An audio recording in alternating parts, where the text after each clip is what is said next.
Welcome, APUSH students.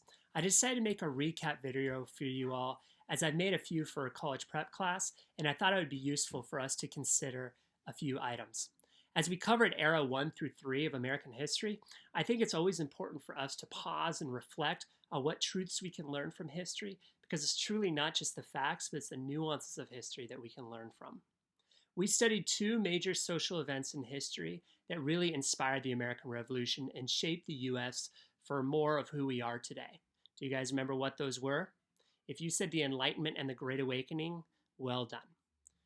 If you remember, the Enlightenment was started in Europe and focused on human reason. And the Great Awakening was started in America and stressed the need for personal accountability before God.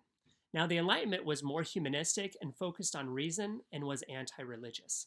Now, Enlightenment thought does not have to be anti religious, nor does logic.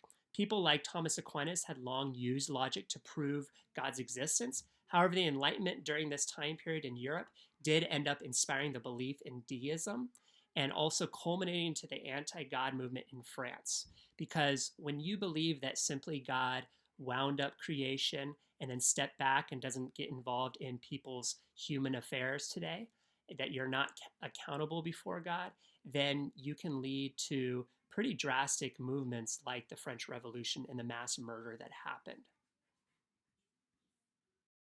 Now, the reason that the Enlightenment in America didn't get that drastic as it had in France is because of the Great Awakening.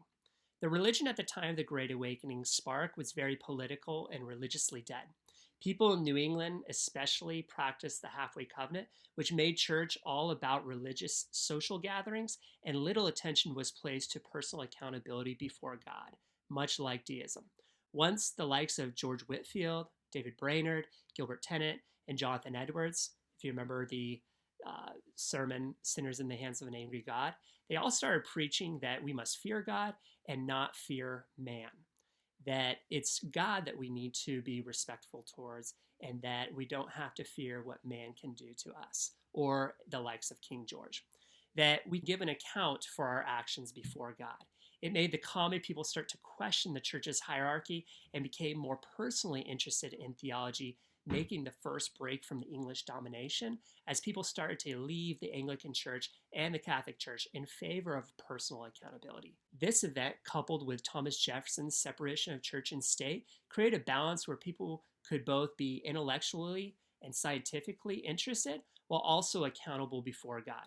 Now you might say, what does all that history have to do with our country's current situation today? Well, in my opinion, society today can either swing to the Enlightenment or to the Great Awakening. We most likely will go through this event and become strong as people, which there's nothing wrong with that, becoming united and getting through this together, except when we tend to become more prideful and once again more self reliant, like the Enlightenment thinkers had done, instead of learning humility before God, that we are desperate for His grace and hope and peace. I think that can lead to where we were before all this situation had happened. So I would like for you to answer in the comments section below if you agree or disagree with me on the comparison of the Enlightenment and how we are handling our current situation as a nation.